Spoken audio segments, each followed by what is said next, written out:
Neste programa, essencialmente falamos da parte financeira.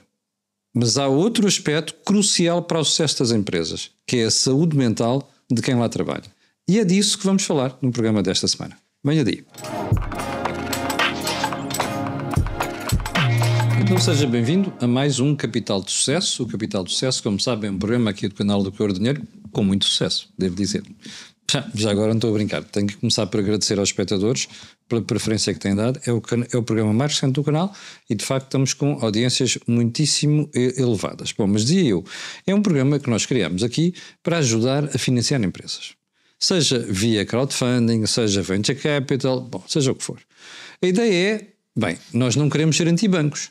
Mas como sabe, muitas vezes há dificuldade no próprio relacionamento entre empresas e bancos e a ideia aqui é aproximar investidores de empresas que necessitam de capital. Ora, tem sido essa a nossa preocupação. Como sabe também, é uma parceria que nós temos aqui com a FlexDeal/Raise e hoje temos uma surpresa para si. É que não vamos falar aqui nenhum de caso concreto, mas vamos falar de como é que a questão do capital de sucesso não se limita apenas a capital tutu. Tem também a ver com o capital intelectual da empresa, ou seja, as pessoas que fazem o sucesso das empresas. Alberto, isto é uma surpresa. Sim, é verdade, é uma surpresa, mas ainda assim, se nós pensarmos que o capital de sucesso, e até então temos trazido um pouco de literacia financeira, mas também alguns exemplos de casos de sucesso, não nos podemos esquecer, para haver casos de sucesso tem que haver dentro de uma organização pessoas com sucesso. E essas pessoas não são só o seu líder, são todas as pessoas que fazem parte dessa organização e que tenham a capacidade no seu dia-a-dia de conseguir cumprir com aquilo que lhes é exigido dentro das melhores condições que a empresa consegue proporcionar. Portanto, estamos a falar de saúde mental. Estamos a falar de saúde mental, ou se quisermos, porque é uma palavra que muitas vezes não é bem-vinda, estamos a falar de saúde e bem-estar. E não é bem-vinda, inclusive, por parte dos próprios empresários ou gestores, muitas vezes. Não? Muitas vezes por parte. Mas é uma filosofia que tem que mudar. Eu penso que sim. E é isso que nós aqui também estamos a tentar potenciar ou alertar ou sinalizar. E por isso é que o Alberto trouxe um convidado hoje. É verdade. Que é o Simão Oliveira. Simão Oliveira. Então, Simão, o que é que estamos aqui a falar? Antes de mais, agradeço o convite. Nós estamos aqui a falar... O Simão é psicólogo. Sou licenciado em Psicologia, mestrado em Psicologia Social do Trabalho e das Organizações e pegando um bocadinho daquilo que o Alberto referiu, nós estamos a falar de saúde mental e de saúde e bem-estar psicológico. Okay? Até fazendo um bocadinho aqui a analogia com o programa, o nome do programa, Capital de Sucesso, o maior capital de sucesso de uma empresa são as pessoas. Por isso, e é bom que as pessoas estejam em condições para é bom que as pessoas estejam em condições, porque as empresas são as pessoas e as pessoas são as empresas. Estamos a falar mesmo de saúde mental. Estão a falar mesmo de saúde mental e de saúde e bem-estar psicológico. É preciso explicar às pessoas saúde mental, não quer dizer que as pessoas estejam doidas, não é? A questão não é essa. Sim. É importante também fazer esta distinção e fazer também as pessoas entenderem o que é a saúde e bem-estar psicológico, não é? Porque há definição para isso, não é? A ciência utiliza definições, não é porque nós achamos, não é? Não há achismos, não é? Sim. E há aqui uma grande diferença entre saúde mental e saúde e bem-estar psicológico. Simão, porquê é que as empresas não valorizam, ou melhor, a esmagadora maioria das empresas ainda não valoriza isto? Eu, na minha experiência no terreno, as empresas começam já a olhar com outros olhos para estes temas, apesar de ainda haver existir alguma resistência. Porquê? Porque convenhamos que nenhum empresário, não é, quer admitir ou quer ter a consciência de que a sua empresa precisa ou está a necessitar de apoio daqui de alguma monitorização do estado de saúde psicológica das pessoas, dos trabalhadores. E não há também empresários e gestores que acham que isto é um custo e que não têm de os suportar. Sim, e também pensam que é um custo, mas não é um custo, mas sim um investimento. Não é? Nós estamos a investir nas pessoas e até se pensarmos um bocadinho num dos problemas que as empresas têm, que é do turnover, da rotatividade, de não fixar os talentos, de não terem as equipas estáveis, vão acabar por perder mais dinheiro do que fazer a tal prevenção, do que fazer o tal... A produtividade é inferior. Que a produtividade Alberto, é inferior. Vocês têm essa noção no relacionamento com as empresas que fazem parte do grupo de clientes da FlexDeal e da Raise? Sim, temos. É mais sensível e mais fácil percepcionar em empresas com maior dimensão, porque também não é menos verdade que às vezes para uma pequena empresa com 2, 3, 4, 5 trabalhadores, às vezes este tema não é tão crítico e as pessoas acabam por nem sequer trazer para a ordem do dia. Em empresas de maior dimensão acaba por ser muitas vezes uma obrigatoriedade, porque cada vez mais as pessoas em si também começam a exigir isto das organizações. O que é que nós sentimos? Há realmente uma predisposição, mas é quase um tema de moda. Há uma determinada altura em que anda tudo a falar do stress, do burnout, e então anda tudo muito preocupado e anda toda a gente a fazer coisas e ações no sentido de tornar as empresas mais saudáveis, tornar mais apetecíveis, mas eu acho que ainda não é um tema cultural, ou seja, não está intrínseco àquilo que é a vontade dos nossos empresários. Alberto, que se liga com outras coisas também, não é? Porque, repare, eu muitas vezes nas organizações vejo as pessoas preocupadas em cumprir horários. Mas isto não devia ser assim, não é? Cada pessoa, cada, entre aspas, trabalhador, devia ter uma missão e um objetivo. E esse objetivo pode ser diário ou semanal ou até mensal. Desde que as pessoas cumpram aquele objetivo que lhes foi fixado, é irrelevante se estão 7 horas num posto de trabalho ou estão 5 ou 4. E isto tem a ver com a pessoa sentir-se motivada ou capacitada para estar a fazer aquilo nas melhores condições. E infelizmente muitas vezes essa relação não é estabelecida nas empresas. É verdade. Há muitas formas de nós criarmos a felicidade sem termos que ter um departamento de felicidade nas empresas. Há muita forma de os fazermos. E às vezes são com os pequenos atos que conseguimos realmente ter essa capacidade de fazer a diferença nas organizações. Coisas às vezes tão simples, como o Camilo acabou agora de referir. Permitir qualquer horário diferenciado, ok?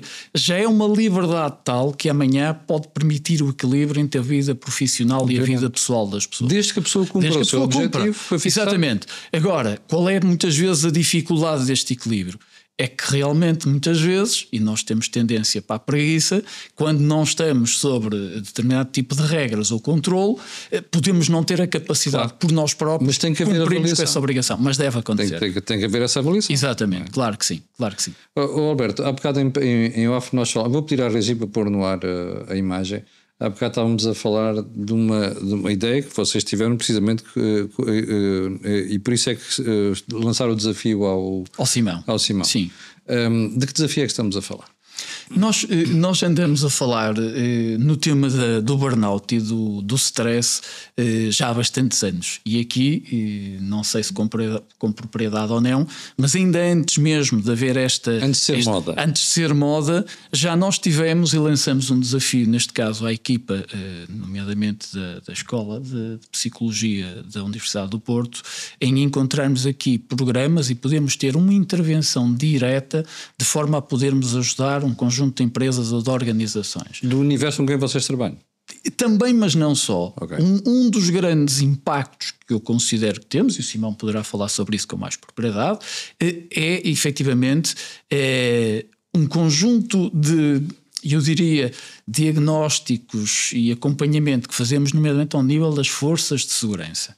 INEMs, polícia, bombeiros, ou seja, há um conjunto de programas que ao longo dos anos são, vou dizer, ministrados pela própria escola, que permitem a estas entidades, sem qualquer valor, portanto, de uma forma completamente gratuita. O benefício da escola é ter dados, o benefício destas entidades é serem monitorizados, fazermos isto a uma escala que eu acho que é quase uma obrigação moral. Até porque estão na primeira linha das instituições mais estressadas. Exatamente. Pela função que têm. Exatamente. E, Simão, implementando isto, quais é que têm sido os resultados? A implementação os resultados têm sido positivos, muito positivos. Aliás, até fazer aqui um bocadinho o enquadramento para tentar também desmistificar um bocadinho estas ideias do stress, daquilo que o Camilo referiu e muito bem, da questão dos horários, da questão da flexibilização dos horários. Nós temos uma cultura de que quem está a trabalhar até muito tarde é que é um bom trabalhador e não fica bem visto perante o board e perante a administração, e muitas das vezes não é má gestão do tempo, não é?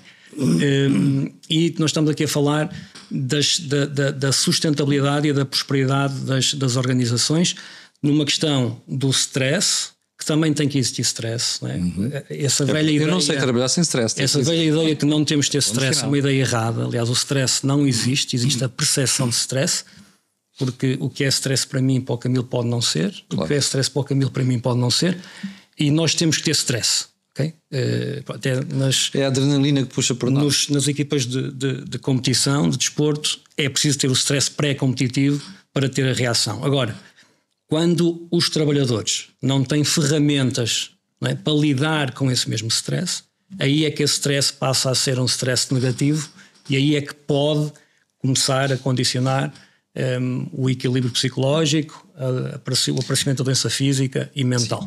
Simão, quando vocês se dirigem a uma organização e tentam implementar isto, eu julgo que há uma pergunta inevitável, mas depois como é que se medem os benefícios disto? Ou seja, quais são os KPIs que permitem a empresa perceber valeu a pena fazer isto ou não valeu a pena fazer isto? As empresas têm sempre os KPIs, não é? Os objetivos, as estratégias, as linhas de orientação.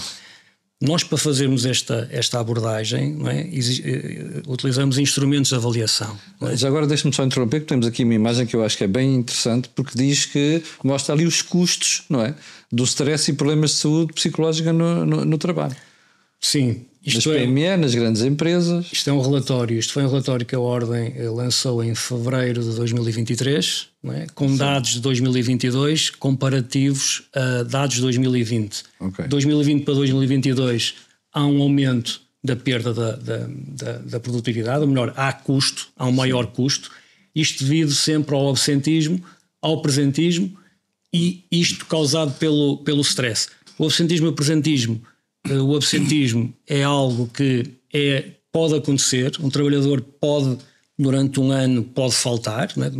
Okay, há dias que pode faltar, mas quando ele começa a faltar, muitas vezes pode ser sinal que há ali algum problema. O presentismo é pior do que o absentismo. Porque o presentismo, não costuma falar no presentismo. Mas o presentismo é pior, porque o presentismo o trabalhador vai trabalhar, mas não faz nada. Mas não tem condições, não está em condições desempenhar a sua tarefa. Pois. O que acontece, o que a investigação nos tem dito, também os resultados, é que isto é um bocadinho por osmose, não é? Isto é, os departamentos, há um com presentismo, passado algum tempo temos 3 ou 4 ou 5, não é?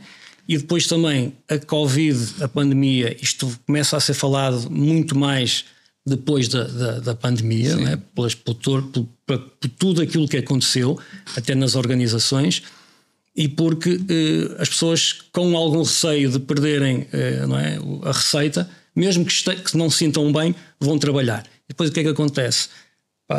Não são produtivas, depois há erros na produção. E depois há um problema, estão a trabalhar em equipa, uma delas falha e depois compromete o objetivo final. Há acidentes de trabalho que muitas vezes, se nós fizermos a investigação, chama-se a investigação forense, o acidente de trabalho, andamos para trás, vamos perceber que há uma falha. E há aqui uma coisa que também é importante. Nós estamos aqui a direcionar para o trabalhador, mas a empresa tem responsabilidade também, não é? Nós temos que, é verdade. Nós temos que dividir e não olhar só para o trabalhador. Porque não tem a preocupação de precaver o problema. Para precaver, para dar as ferramentas, muitas das vezes até para dar as condições ótimas de trabalho, porque o grande objetivo, a meu ver, ou a nosso ver na parte da psicologia, não é só colocar o trabalhador a produzir, mas com qualidade. Sim. E com propósito. E uma coisa que é extremamente importante, muitas vezes eu até brinco nas empresas, a palavra trabalho deriva do latim tripalium. Tripalium era um instrumento de tortura. Por isso nós não temos que considerar, ou não devemos considerar o trabalho como uma tortura. Não é? Nós devemos considerar o trabalho como algo, aliás, é uma categoria antropológica, que nos dá prazer, que nos dá a possibilidade até de progressão. Por isso, todas estas variáveis, não é, devem estar em conjunto com as empresas para que, em conjunto, as duas partes possam produzir e possam gerar riqueza, porque nós só podemos dividir quando produzimos, não é? Nós não podemos dividir sem produzir. Obviamente. Não se divide a riqueza sem criar riqueza. Sem criar riqueza. É um problema que nós temos em Portugal. Nós temos que criar, temos que dar condições para os trabalhadores criarem essa riqueza e temos que dar ferramentas aos trabalhadores para poderem, com propósito, com motivação e com saúde psicológica e física, poderem estar a produzir bem. Alberto, no relacionamento que têm com as empresas e quando vocês falam disto, qual é que tem sido a receptividade? Mixed. Eu diria morna, usando uma palavra simpática. Morna porquê? Se isto não é cultural, então tem que ser financeiro. Porque a questão da obrigatoriedade é sempre relativa, porque se depois não tivermos quem monitorize se isto acontece ou não do lado das empresas, acabamos por não ter a capacidade de, através de uma lei, fazer com que isso aconteça. E portanto, se eu culturalmente não faço disto um estilo de vida, então eu tenho que pensar em números, ok? E o empresário tem que sentir, um bocadinho olhando para aqueles quadros que há bocado passávamos, do lado negativo ou do lado positivo. Do lado negativo já percebemos que tem custos para qualquer entidade, custos brutais.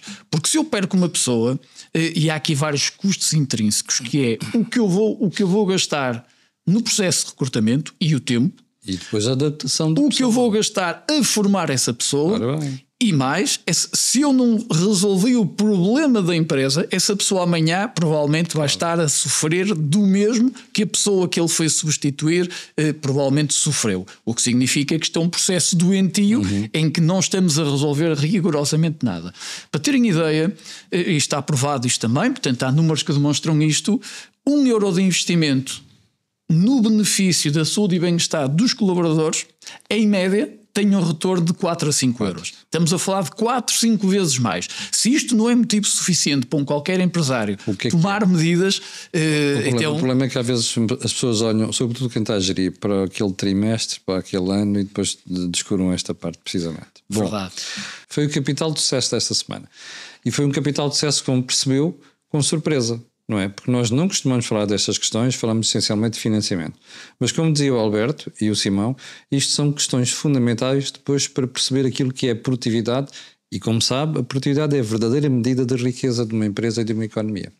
Nós voltamos na próxima semana, fique bem e não se esqueça, comente, colabore, coloque questões. Muito obrigado e até à próxima semana.